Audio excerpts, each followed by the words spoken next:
Hi friends, நான் உங்க Rajasekar from PR walks and talks. இது நம்ம யூடியூப் சேனல். நம்ம சேனல்லேருந்து போடக்கூடிய எல்லா அற்புதமான கதைகளும் நீங்கள் கேட்கணும் அப்படின்னா ஃபர்ஸ்ட் வந்து நீங்கள் சப்ஸ்கிரைப் பண்ணிக்கோங்க. அப்போ தான் ஒரு வீடியோ கூட மிஸ் ஆகாமல் எல்லா வீடியோஸினுடைய நோட்டிஃபிகேஷன் உங்களுக்கு வந்துடும். அதை ஓப்பன் பண்ணி அதில் இருக்கக்கூடிய சிறுகதைகள், நாவல்கள் எல்லாமே நீங்கள் கேட்கலாம். டெய்லி நம்ம சேனல்லேருந்து கதைகள் வந்துட்டுருக்கு. உங்களுக்கு பிடிச்ச கதைகள், பிடித்த எழுத்தாளர்கள் எழுதுனது கண்டிப்பாக உங்களுக்கு எல்லாருக்கும் பிடிக்கும். ஓகேவா?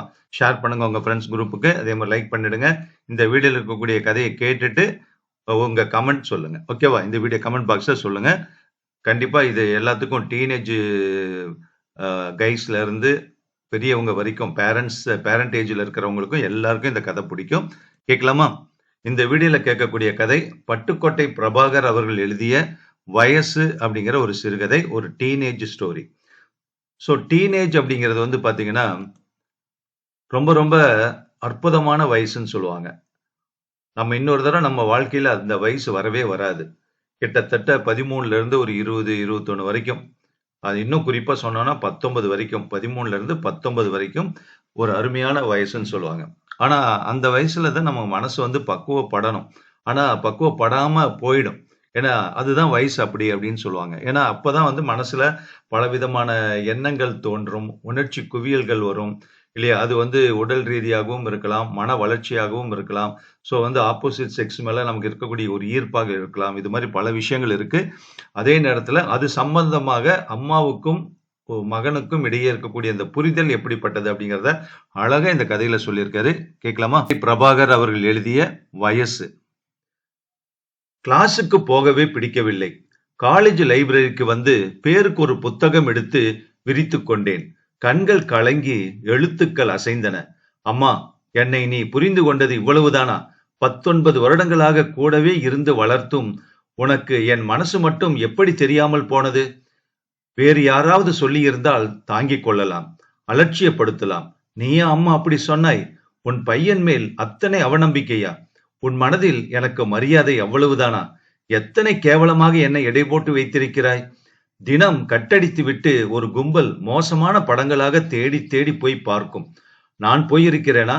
சைட் அடிப்பதற்காகவே சாயங்காலத்தில் கடை தெருவில் ஸ்டைலாக அலைவார்கள். கூப்பிட்டிருக்கிறார்கள். நான் போயிருக்கிறேனா? வரது வீட்டில் நடந்ததைப் போல நம் வீட்டுக்கு வந்து, சார், உங்க பையன் என்னோட பொண்ணுக்கு லவ் லெட்டர் கொடுத்திருக்கான் என்று எந்த அப்பனாவது கத்தியிருக்கிறானா? அப்படிப்பட்ட என்னை போய் சந்தேகப்பட்டு ஒரு வார்த்தை சொல்லிவிட்டாயே அம்மா. சாட்டையால் விளாசின மாதிரி இருக்கிறதே. நினைக்க நினைக்க என் மனம் வலிக்கிறதே. ராத்திரி தண்ணீர் குடிப்பதற்காக எழுந்து வந்தவன் அறைக்குள் நீயும் அப்பாவும் பேசுவதை கேட்டு நின்றிருக்க மாட்டேன். பேச்சில் என் பெயர் அடிபடாமல் இருந்திருந்தால். சிவா குழந்தடி என்றார் அப்பா. வாஸ்தவந்தாங்க. ஆனா வயசுன்னு ஒரு இருக்குல்ல, பஞ்சையும் நெருப்பையும் தெரிஞ்சே பக்கத்துல வைக்கிறது சரியில்லைங்க என்றாள் அம்மா. பஞ்சு, நெருப்பு, என்ன சொல்கிறாய் என்று எனக்கு புரியவில்லை. என்ன செய்யலாம்னு சொல்ற? சுமதியோட அப்பா தபால் போட்டிருக்கான். சும்மா பார்த்துட்டு போறதுக்காக அடுத்த வாரம் வர்றானா. வந்ததும் அவனோட அனுப்பி வச்சிட வேண்டியதுதான். இனிமே இவ உங்க பொண்ணு சார்னு சொல்லி ஒப்படைச்சிட்டு போனா மங்களம். அவங்கிட்ட என்னன்னு சொல்ற? அவன் ஒரு பேச்சுக்கு சொன்னா அதுக்காக அவளை காலம்புற வச்சிருக்க முடியுமாங்க? 9 வயசுல கொண்டாந்து விட்டப்ப அப்படி சொன்னா. இப்ப வயசு 13 ஆச்சு. வயசுக்கு வந்து 1 மாசம் ஆச்சு. நல்லா வளர்த்தி வேற. நாளைக்கு ஒண்ணு கிடக்க ஒண்ணு நடந்துச்சுன்னு வைங்க, அவன் எல்லாம் கிராமத்து ஆளுங்க, மானஸ்த, பெரிய விவகாரம் ஆயிடும். அப்ப நமக்கெல்லாம் மானம் இல்லைங்கிறியா? மழுப்பாம ஒரு முடிவுக்கு வாங்க. வயசுக்கு வந்துட்டாலே ஒழிய என்ன தெரியும் அவளுக்கு? உன்னை அம்மானு தான் கூப்பிடுறா, என்ன அப்பான்னு தான் கூப்பிடுறா. அவனை சிவான்னான்னு தான் வாய் நிறைய கூப்பிடுறா. குடும்பத்துல ஒருத்தியா பழகிட்டு இருந்தா ஏன் நீ இப்படி விகல்பமா பாக்குற? ஐயோ, நான் சொல்றது உங்களுக்கு புரியவே மாட்டேங்குது. இன்னைக்கு விகல்பமா எதுவும் இல்லைங்க. நாளைக்கு விகல்பமா எதுவும் நடந்துடக்கூடாதுங்கிறது தான் என்னோட கவலை. அளவுக்கு மீறி கற்பனை பண்ணிக்கிட்டு கவலைப்படுறையோடு எனக்கு படுது. நீங்க எதுலயும் அலட்சியம்தாங்க. எல்லாமே மேம்போக்கு தான் உங்களுக்கு. காலம் அப்படி இருக்குங்க. சின்ன சிறுசுங்க.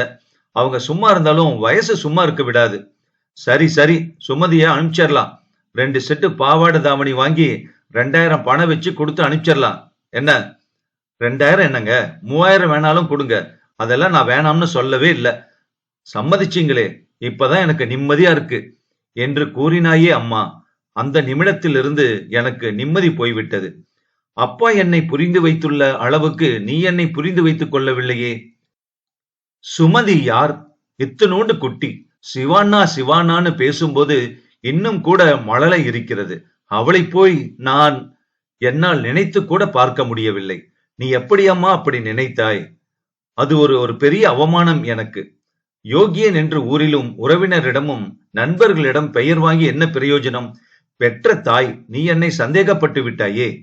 லைப்ரரியை மூடப்போகிற நேரத்தில் புறப்பட்டு பஸ் ஸ்டாப் போகாமல் பக்கத்து பூங்கா போய் இருட்டின போது கருப்பு ஆகாயத்தை ரொம்ப நேரம் பார்த்து கொண்டிருந்து விட்டு மிக தாமதமாக வீட்டுக்கு திரும்பின போது மணி 8:30 9 ஆகிவிட்டது. என்னடா இவ்வளவு லேட்டு என்றார் டிவியில் இருந்து திரும்பிய அப்பா. ஆமா, லேட் ஆயிடுச்சு என்று கூறிவிட்டு என் அறைக்கு வந்தேன். உடனே அம்மா உள்ளே வந்து, என்ன சிவா, என்ன பதில் இது? காலேஜ் விட்டு எங்க போயிருந்த என்றாள். திரும்பி அம்மாவை லேசாக முறைத்து, ஊர் மேய போயிருந்தேன் என்றேன். அம்மா அதிர்ந்து போய், சிவா நீதானா பேசுறது? பதில் பேசாமல் பேண்டை கலற்றி போட்டு லுங்கிக்கு மாறினேன். காலேஜில ப்ரொஃபசர் ஏதாவது திட்டினாரா? யாரும் திட்டல, எல்லாரும் என்ன நல்லாதான் புரிஞ்சு வச்சிருக்காங்க, போதுமா என்று வெடித்தேன். இப்படியெல்லாம் பேச மாட்டியே நீ, என்னடாச்சு உனக்கு? யார் யாரு எப்போ எப்படி பேசுவாங்கன்னு யாருக்கு தெரியும் என்று கூறிவிட்டு கட்டிலில் விழுந்தேன். அம்மா நெற்றியில் தொட்டு பார்த்து, உடம்பு சரியில்லையா? சுடுற மாதிரி இருக்கே, ஜுரம் வருதாடா? என்னடா சிவா சொல்லேண்டா, கஷ்டமா இருக்குல்ல? ஃப்ரெண்ட்ஸோட ஏதாச்சும் தகராறா? யாராச்சும் உன்னை தப்பா புரிஞ்சுக்கிட்டு கோச்சுக்கிட்டாங்களா? ஃப்ரெண்ட்ஸ் தப்பா புரிஞ்சுக்கிட்டா போயிட்டு போகுதுன்னு விட்டுறலாமா? பின்ன யாரு உன்னை என்ன சொன்னாங்க? என்னால் அதற்கு மேல் அடக்கி வைக்க முடியாமல் பொங்கிவிட்டேன். நேத்து தண்ணி குடிக்க எழுந்து வந்தப்போ நீயும் அப்பாவும் பேசிக்கிட்டு இருந்தத எதேச்சியா கேட்டேம்மா. என்ன பேசினோம்? என்ன கேட்ட நீ? அந்த சுமதிய நீ ஊருக்கு அனுப்பி வை, அனுப்பாம போ, எனக்கு கவலை இல்ல. ஆனா ஊருக்கு அனுப்புறதுக்கு காரணம்னு ஒண்ணு சொன்னியே, நொந்து போயிட்டேம்மா. சே, என்னம்மா என்ன புரிஞ்சு வச்சிட்டு இருக்க நீ? எத்தனை கேவலமா நினைச்சிட்ட? ஊசி போயிட்டேம்மா. அம்மா ஆடி போய் நின்றாள். சொல்லுமா, எப்படிமா நீ என்ன மோசமா நினைக்கலாம்? என்னை பத்தி ஏதாச்சும் ஒரு சின்ன புகார் உண்டா? எதை வச்சு என்ன அப்படி எடை போட்ட? பலார்னு அற வாங்கின மாதிரி இருக்குமா எனக்கு. என் மனசு கிடந்து துடிக்குதுமா. அம்மாவால் பதில் எதுவும் பேச முடியவில்லை. அறை வாசலில் நின்று அத்தனையுமே கேட்டுக்கொண்டிருந்த அப்பா மெதுவாக உள்ளே வந்தார். மங்களம், உலகத்துல எங்கேயோ யார் வீட்டிலோ ஒரு தப்பு நடந்தா அந்த மோசமான விஷயத்த முன்னுதாரணமா எடுத்து வச்சுக்கிறது ரொம்ப தப்பு. புருஷன் பொண்டாட்டிக்குள்ள சண்டை வந்து சில பேர் டைவர்ஸ் வரைக்கும் போயிடுறாங்க.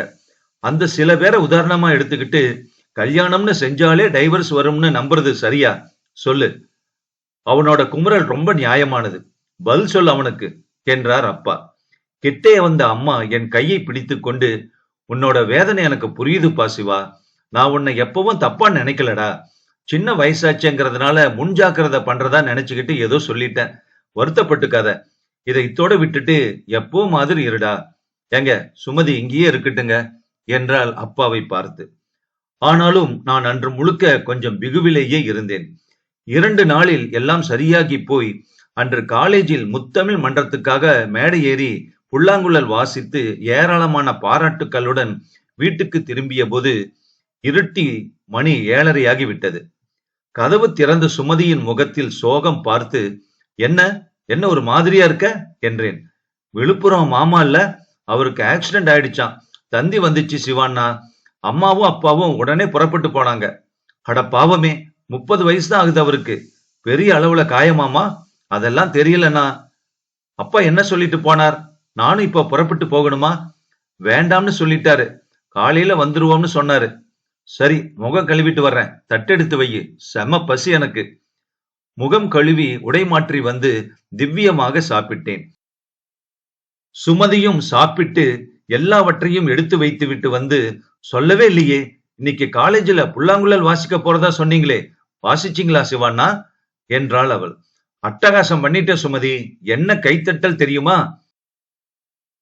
ஆயர்பாடி மாளிகையில் தாய்மடியில் கன்றினை போல் மாயக்கண்ணன் தூங்குகின்றான் தாளேலோன்னு உருக்கோ உருக்குன்னு உருகி வாசிச்சுட்டேன். எங்கன்னா எனக்காக ஒரு தடவை வாசிச்சு காட்டுங்களேன் சிவானா. நான் புல்லாங்குழல் எடுத்து வந்து தரையில் சம்மணங்கால் போட்டு அமர்ந்து காலேஜில் வாசித்த மாதிரியே வாசித்தேன். ஐயோ, ரொம்ப நல்லா வாசிக்கிறீங்களே அண்ணா. நான் வாசிச்சு பார்க்கட்டுமா? இந்தா பாரேன்.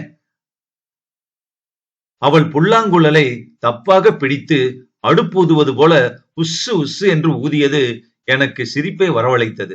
மண்டு, அப்படி இல்ல. கத்துக்கணும்னு ஆசையா இருக்கா சொல்லு, கத்துத்தரேன். ஆமாண்ணா, ஆசையாதான் இருக்கு. இப்படி வந்து உட்காரு.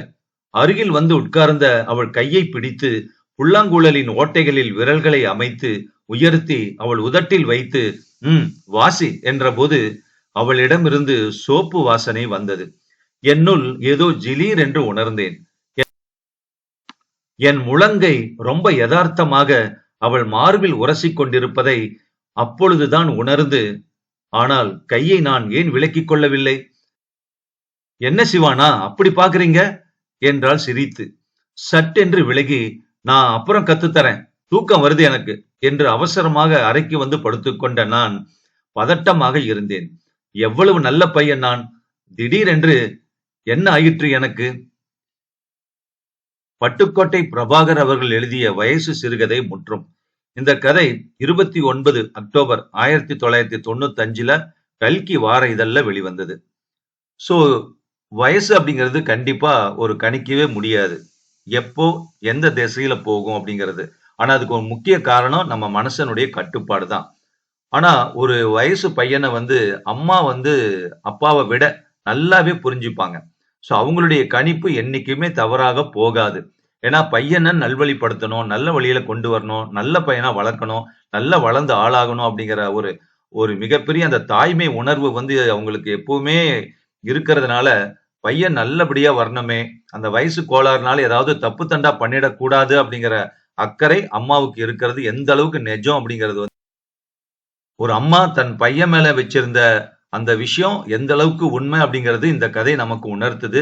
அதே நேரத்துல கண்டிப்பா ஒரு வயசு பையனும் மனச கட்டுப்பாடோட வச்சுக்கிட்டு நடக்கணும் அப்படிங்கிறது வந்து ரொம்ப ரொம்ப நிஜம்.